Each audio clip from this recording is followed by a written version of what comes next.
Hello friends, learn in short में आपका एक बार फिर से स्वागत है। मेरा नाम है सरस और आप देख रहे हैं लर्न इन शॉर्ट। फ्रेंड्स, आपको पता ही है कि मैं कुछ इन्फॉर्मेशन आपके साथ शेयर करती हूँ, चाहे वो केवीएस से रिलेटेड हो गया, चाहे वो आपका कॉन्ट्रैक्ट टीचर से रिलेटेड हो गया, चाहे कोई एक सब्जेक्ट से रिलेटेड हो गया, चाहे फिर किसी सब्जेक्ट को कहाँ से कैसे पढ़ना है, किसका कोर्स लेना है, और चाहे फिर कुछ ऐसे ही आप मेरे चैनल से जुड़े होंगे तो पता होगा, या नए होंगे तो भी पता होगा, या फिर आपको सजेशन में कोई मेरा वीडियो मिल रहा होगा तो आपको पता होगा। तो फ्रेंड्स, आज मैं आपको अपनी जर्नी बताने वाली हूँ कि मैंने जो मेरा मैथ एकदम ही ज़ीरो था, वो बहुत अच्छा तो अभी नहीं हुआ है, लेकिन मैंने उसको कैसे ठीक किया और कैसे मुझे समझ में बिल्कुल नहीं आता था, तो अब मुझे वो चीज़ आने लगा। और मैंने इससे रिलेटेड आपसे बताया भी है। अभी मैंने मैथ से रिलेटेड 2 वीडियो आपके साथ शेयर किया है। एक तो अगर आपने नहीं देखा तो ज़रूर आप जाकर देखिएगा। एक तो अगर आपको किसी भी एग्ज़ाम के लिए फ्री में तैयारी करना है तो यूट्यूब से आप कैसे कर सकते हैं, अगर आपको बेसिक मैथ आपको थोड़ा बहुत भी आता है तो। और एक मैंने आपसे एसडी यादव का बुक शेयर किया है कि कौन सा बुक आप, मतलब वो बुक से आप एकदम ज़ीरो से स्टार्ट कर सकते हैं।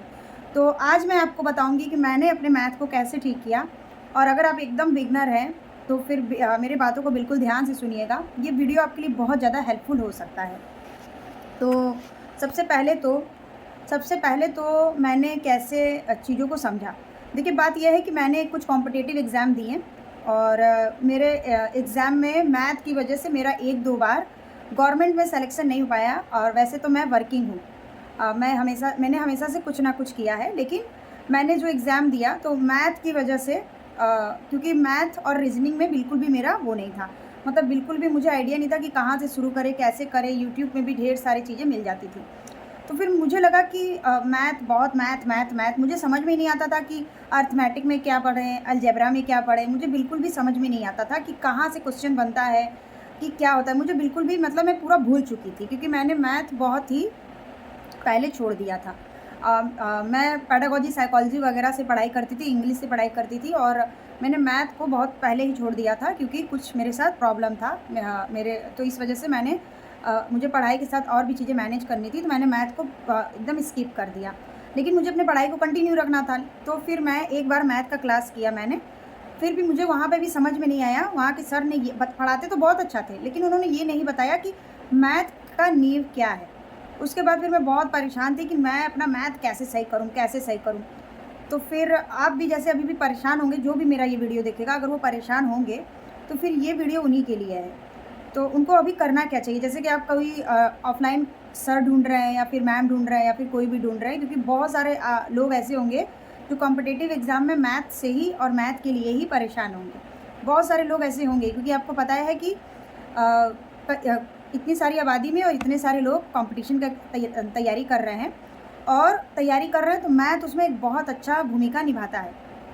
तो फिर रीजनिंग कुछ-कुछ पढ़ा हुआ था मेरा, तो रीजनिंग में कुछ-कुछ ठीक कर लेती थी, लेकिन मुझे शॉर्टकट आइडिया नहीं था। तो फिर मैंने रीजनिंग तो फ़िलहाल अपना अभी काफ़ी हद तक बहुत अच्छा कर लिया है रीजनिंग मैंने, और बहुत सारे रीजनिंग के चैप्टर मैंने कवर कर लिए हैं। लेकिन बात आती है मैथ की, तो फिर मैं ऐसा एक टीचर ढूँढने लगी कि मैं कैसे अपना मैथ ठीक करूँ, कैसे ठीक करूँ? मैथ में बेसिकली होता क्या है, मुझे कुछ भी समझ में नहीं आ रहा था। यूट्यूब से भी स्टार्ट करो, कोई मैंने कोर्स भी लिया, तब भी मुझे समझ में नहीं आता था कि कहाँ से स्टार्ट होता है, क्योंकि टीचिंग एग्ज़ाम का अलग, नॉन टीचिंग एग्ज़ाम का अलग। तो फिर मुझे एक अपने ही घर के लोकेशन में अचानक एक हाफ़ किलोमीटर की दूरी में एक सर का एडवर्टाइज़मेंट दिखा कि वो मैथ पढ़ाते हैं एसएससी, बैंक, रेलवे के स्टूडेंट को। तो फिर मैंने वहाँ से स्टार्ट किया। तो फ़ीस उनका ज़्यादा नहीं था, लेकिन आपको पता ही है कि ऑफ़लाइन में बहुत ज़्यादा फ़ीस होता है। तो फिर मैं जॉब के बाद जब शाम को आती थी, तो मैंने वहाँ से क्लास को कंटिन्यू किया। तो फिर वो 1 महीने तो जो भी पढ़ा रहे थे, मैं जॉब के बाद आती थी तो मुझे पूरा स्किप कर जाता था, और मैं प्रैक्टिस नहीं कर पाती थी। तो वो स्टार्ट किए वो नंबर सिस्टम से। तो फिर उन्होंने बोला कि यहीं से स्टार्ट होता है। फिर मैंने जब वहाँ पे नंबर सिस्टम पढ़ा, तो वो भी पढ़ाते थे टीचिंग एग्ज़ाम के अकॉर्डिंग नहीं, नॉन टीचिंग एग्ज़ाम के अकॉर्डिंग ज़्यादा पढ़ाते थे। ख़ास करके वो एसएससी, बैंक, बैंक भी, लेकिन एसएससी, रेलवे, ये सब ज़्यादा पढ़ाते थे। तो फिर मुझे जब धीरे धीरे मैं पढ़ने लगी, फिर उसके बाद मेरे कुछ एग्ज़ाम आ गए जो नॉन टीचिंग एग्ज़ाम है। तो फिर मैंने यूट्यूब पे सर्च करना शुरू किया, और मैंने बुक ले लिया एसडी यादव का। तो फिर मैं वहाँ से देखने लगी कि अच्छा, स्टार्टिंग नंबर सिस्टम से ही होता है चैप्टर, और फिर क्या-क्या इम्पोर्टेंस है मैथ के लिए। तो देखिए, टेबल आपके लिए बहुत ज़्यादा इम्पोर्टेंस है, कैलकुलेशन बहुत ज़्यादा रोल निभाता है। तो सबसे पहले आपको टेबल, जिनका भी मैथ वीक है, या तो वो टेबल निकालने का कोई शॉर्टकट सीख ले, या फिर वो 20-25 तक का टेबल याद कर ले। तो फिलहाल तो मैं अगर रियलिटी बताऊँ तो अभी भी मुझे 20 तक टेबल नहीं याद हुआ है, 15-16 तक बाद मैंने उसको कंटिन्यू नहीं किया। उसके बाद फिर अगर आप टेबल को याद कर लेते हैं तो अच्छी बात है, नहीं तो एक शॉर्टकट भी देख सकते हैं कि अगर आपका कैलकुलेशन तेज़ है तब भी आप टेबल का काम कर सकते हैं। तो वहाँ के टीचर भी बोलने लगे कि टेबल याद करो, टेबल याद करो, 1 आध 2 महीने उन्होंने यही बोला। उसके बाद फिर स्क्वायर और क्यूब, ये भी बहुत ज़्यादा इंपॉर्टेंट होता है, क्योंकि स्क्वायर और क्यूब से बहुत ज़्यादा क्वेश्चन आपको देखने को मिलते हैं एग्ज़ाम में। तो ख़ास करके जो जैसे कि जिसमें बहुत हाई लेवल का क्वेश्चन नहीं आता है, उसमें स्क्वायर और क्यूब से ख़ास करके रीजनिंग में आपको हेल्प करता है स्क्वायर और क्यूब। तो आप 20-25 तक अपना स्क्वायर और क्यूब भी याद कर लीजिए। क्यूब तो 20 तक याद कर सकते तो कर लीजिए, स्क्वायर कोशिश करिए कि 25-30 तक याद हो जाए। तो वो एक बेसिक चीज़ होता है, आपको हर कोई यही बताएगा कि आप स्क्वायर याद करिए, क्यूब याद करिए, टेबल याद करिए, ये सारी चीज़ें याद करिए। फिर उसके बाद फिर जब मैंने वहाँ से पढ़ना वो किया, फिर मैं यूट्यूब पे सर्च ऐसे की कि हाँ नंबर सिस्टम। फिर मुझे आदित्य सर का वीडियो मिला, जो कि बहुत अच्छा मैथ पढ़ाते हैं। तो कुछ चीज़ें मैंने उनसे सीखी, और फिर उसके बाद फिर देखिए अब क्या-क्या होता है ना कि अगर आप टीचिंग एग्ज़ाम की तैयारी करते हैं, तो इसमें आपसे नंबर सिस्टम से स्टार्टिंग का जो होता है ना कि कॉम्प्लेक्स नंबर, उसके बाद फिर उस कॉम्प्लेक्स नंबर के जो अंदर आता है आपका क्या उस कॉम्प्लेक्स के अंदर भी काफ़ी चीज़ें मिलेगी, जो सम्मिश्र संख्या होती है, फिर आपका परिमेय संख्या, अपरिमेय संख्या, पूर्णांक संख्या, भिन्न संख्या, उसके बाद फिर नेचुरल नंबर, नेचुरल में फिर आपसे सम, विषम, ऑड, इवन, ये सारी चीज़ें आपको उसमें से पूछा जाता है। तो मैं एक बेसिक से मैंने अपना पूरा नोट्स बनाया, जिसमें कि आपसे नेचुरल नंबर से क्या क्वेश्चन बनते हैं, उसके बाद फिर आपसे परिमेय, अपरिमेय, पूर्णांक, भिन्न, ये सारी चीज़ें मैंने उसमें से सीखी, और मैंने अपना एक नोट तैयार कर लिया। उसके बाद फिर नंबर सिस्टम में ही आपसे विभाजकता का नियम आता है, और गुणनखंड आता है। बहुत सारा चीज़ें आपको नंबर सिस्टम में ही मिलेगा, जो टीचिंग एग्ज़ाम से में आपसे पूछा जाता है। उसके बाद फिर आपको शॉर्ट ट्रिक आना चाहिए, और कैलकुलेशन सबसे ज़्यादा सुधारिए, मतलब आपको जल्दी-जल्दी गुणा, भाग ये सब करना आना चाहिए जल्दी-जल्दी, कि आप एकदम तुरंत मल्टीप्लाई कर लिए, या फिर आपका दिमाग बहुत मैथ में चल रहा है, तब जाकर आपका एक मैथ सुधर सकता है, और आप एक कॉम्पिटिटिव एग्ज़ाम में अपना अच्छा परफॉर्मेंस कर सकते हैं। क्योंकि आपको पता ही है कि कॉम्पिटिटिव एग्ज़ाम में मैथ बहुत आपको टाइम नहीं मिलता, आपको फटाफट वहाँ कैलकुलेशन करना होता है। तो फिर आप एक सीक्वेंस वाइज अगर पढ़ते हैं, तो अब फिर आपका मैथ अच्छा हो सकता है। जैसे मैंने अपना, अब मुझे मैथ में कॉन्फिडेंस आने लगा है कि हाँ मैं ये चीज़ें सीखूंगी तो कर लूँगी।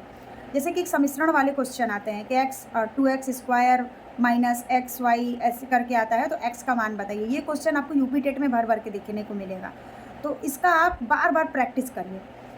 तो फिर मैंने क्या किया कि मैंने वहाँ पे कुछ दिन क्लास करके फिर मैंने छोड़ दिया, क्योंकि मुझे लगा कि सारा कंटेंट जब मुझे यूट्यूब में फ्री में मिल जा रहा है, और अब मुझे समझ में भी आने लगा है, तो मैंने वहाँ पे स्किप कर दिया, क्योंकि वहाँ पे क्लास की कंटिन्यूटी नहीं थी, बहुत ज़्यादा गैप होता था वहाँ पे सर के साइड से।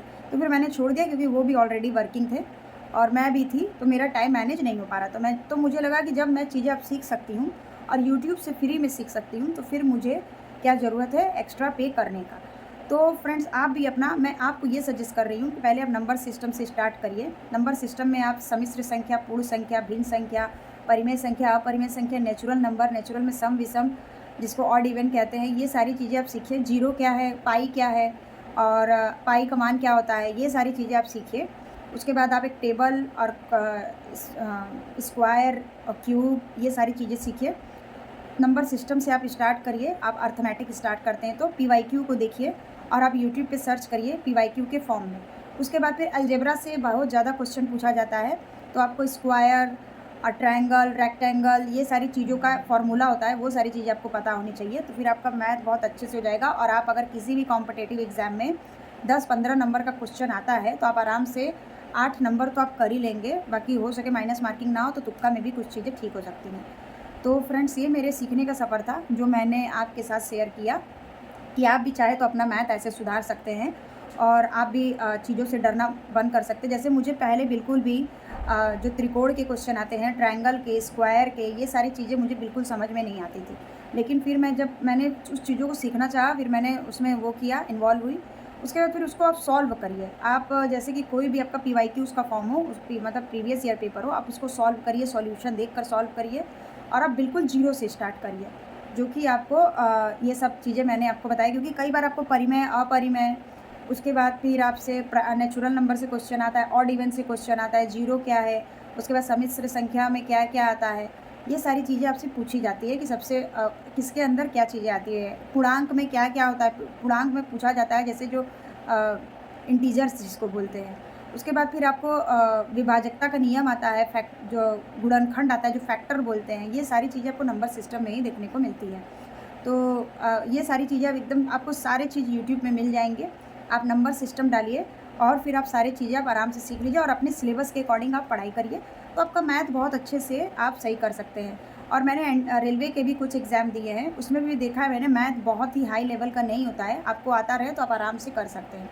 जैसे मैथ के कुछ बेसिक चैप्टर होते हैं, नंबर सिस्टम, सिम्प्लीफिकेशन और एलसीएम, एचसीएफ। उसके बाद फिर कुछ आपके डिस्काउंट और परसेंटेज और सीआईएसआई और एक होता है आपका रेशियो प्रपोर्शन। उसके बाद फिर एक होता है एलिगेशन चैप्टर।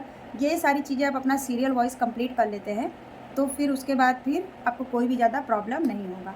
तो फ्रेंड्स, ओवरऑल इस वीडियो में इतना ही था। मिलते हैं नेक्स्ट वीडियो में नए इन्फॉर्मेशन के साथ। मैं ऐसे ही इन्फॉर्मेशन आपके साथ शेयर करती रहती हूँ और बहुत ही जल्द मैं आपको यूपी टेट का पीवाईक्यूज़ कराने वाली हूँ। तो आप अगर जो भी ये मेरा वीडियो देखेंगे आप ज़रूर देखिएगा। वो आपको बहुत ही अच्छे, मैं आपको 2013 से जो भी जितने भी यूपी टेट के एग्ज़ाम हुए हैं सारे पीवाईक्यू आपको बहुत अच्छे फॉर्म में देने वाली हूँ। और वीडियो में नए हैं तो वीडियो को लाइक करिए, चैनल को सब्सक्राइब करिए, अपने दोस्तों के साथ शेयर करिए। कोई आपका सवाल है तो कमेंट कर दीजिए। मिलते हैं नेक्स्ट वीडियो में नए इन्फॉर्मेशन के साथ। तब तक के लिए बाय बाय। और अगर आप नए हैं तो प्लीज़ चैनल को सब्सक्राइब कर लीजिए और वीडियो को लाइक ज़रूर करिए। आप लोग के साइड से लाइक नहीं आता है। तो फ्रेंड्स, तब तक के लिए बाय बाय। और आपका भी मैथ अगर ख़राब है तो आप ज़रूर ये सारी चीज़ों को फॉलो करके अपना मैथ आप ठीक कर सकते हैं।